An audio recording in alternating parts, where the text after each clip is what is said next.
माँ को कभी ये नहीं कहना पड़ा आज तक कि मैं अपने बेटे से बहुत प्यार करती थी। जब भगवान से प्रेम हो जाएगा तो कभी ये कहना ही नहीं पड़ेगा कि मैं भगवान से प्रेम करता हूं। जहां प्रेम होता है वहां कहने की जरूरत नहीं, और जहां कहने की जरूरत पड़ रही है मतलब अभी बात कहने से बन रही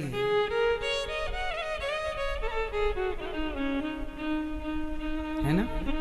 आप फील कीजिए, जो मैं कह रहा हूं ना वो समझाने के लिए शब्द कम पड़ रहे हैं। मैं किन शब्दों से आपको ये फीलिंग समझाऊं, ये भावना समझाऊं कि भगवान से जो प्रेम है ना भक्त का,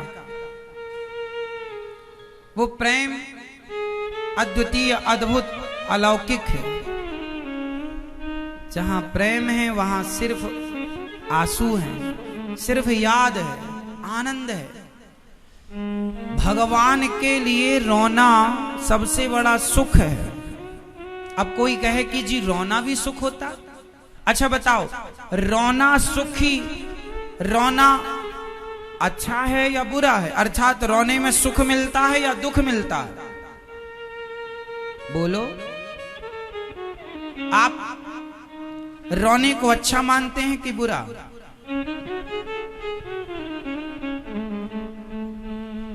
रोने में सुख है कि दुख है? बोलो। मैया, ओ मोबाइल वाली मैया, चला लो। अभी इन्होंने भी कहा था कि हम भी प्रेम करते हैं भगवान से, लेकिन 1 घंटे से मोबाइल चला रहे हैं। अब देख लो आपकी प्रेम कहाँ है। कह देना कितना सरल होता है।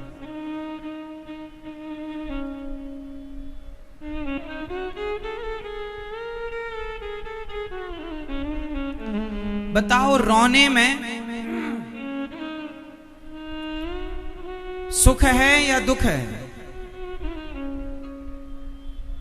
दुख है या सुख है? कुछ रोना ऐसा है जो दुख देता है और कुछ रोना ऐसा है जो सुख देता है। तो वो कौन सा रोना है जहां सुख मिलता है?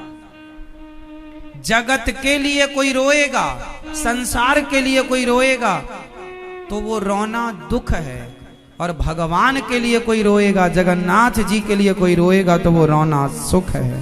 कैसे? जैसे जैसे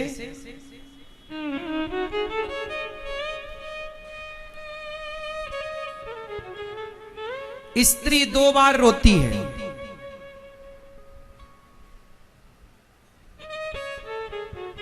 एक बार तब जब बेटा आता है, और एक बार तब जब बेटा अपनी मां को छोड़कर अपनी पत्नी को लेकर जाता है। मां 2 बार रोती है।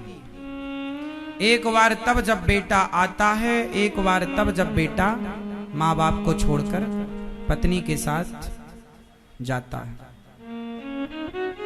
हाँ या ना? 2 बार रोती है।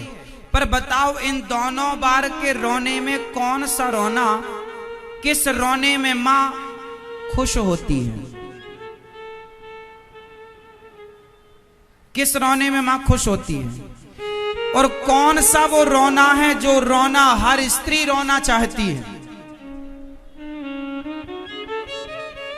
हर स्त्री को पता होता है। अच्छा बताओ, बेटा पैदा करने में दर्द होता है कि नहीं? बच्चा पैदा करने में दर्द होता है कि नहीं? मैया, जब आपने बेटे को जन्म दिया तो दर्द हुआ था ना? क्या बता सकती हो कितना दर्द था? हम पुरुषों को बताओ, क्योंकि हम लोग आपके उस दर्द को कभी अनुभव नहीं कर सकते। आप बता सकती हो क्या कि आपको कितना दर्द था? बता सकती हो तो बताओ कितना दर्द था। इन मर्दों को पैदा करने में आप माताओं को कितना दर्द होता है, जरा बताओ कितना दर्द होता है? बोलो, कितना होता है? क्या वो दर्द शब्दों से बताया जा सकता है? क्या उस दर्द की उपमा दी जा सकती है किसी से? उस दर्द की उपमा केवल उसी दर्द से दी जा सकती है। जैसे आकाश किसके जैसा होता है?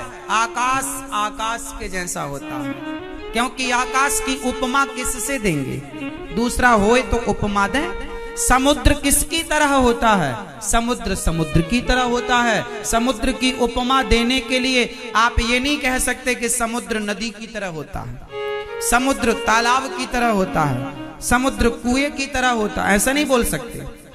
समुद्र की उपमा देने के लिए है ही नहीं आपके पास ऑप्शन, इसलिए कहना पड़ेगा कि समुद्र समुद्र के जैसा होता है, आकाश आकाश के जैसा होता है।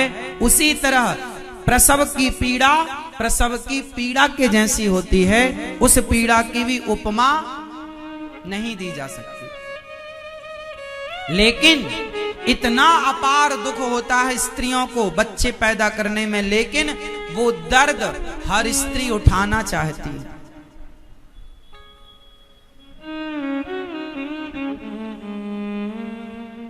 क्यों उठाना चाहती है?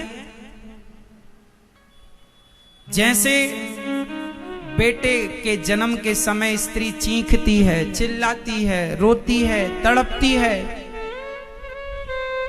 पेट फटा होता है जब ऑपरेशन होता है, फटा है पेट, लेकिन जब बच्चा निकाला डॉक्टर ने और मां की छाती से चिपकाया, और जब पहली बार एक स्त्री ने अपने बच्चे को अपनी छाती में जब अनुभव किया, तो बेटे के स्पर्श होते ही वो मां सारा दुख भूल जाती है और उस सुख का अनुभव करने लग जाती है। बेटे ने छाती में लगकर जब पहली बार मां का दूध पिया, सारा भूल जाती है वो कि मेरा पेट फटा है, भूल जाती है वो कि मैंने इतना अपार कष्ट सहा। एक जैसे स्त्री जैसे बेटे के लिए रोती है, पर उसका रोना सुखप्रद है, आनंददायक है, उसी प्रकार जब भक्त रोता है भगवान के लिए, तो भक्त का वो रोना भी आनंद देने वाला होता है, आनंद को बढ़ाने वाला होता है।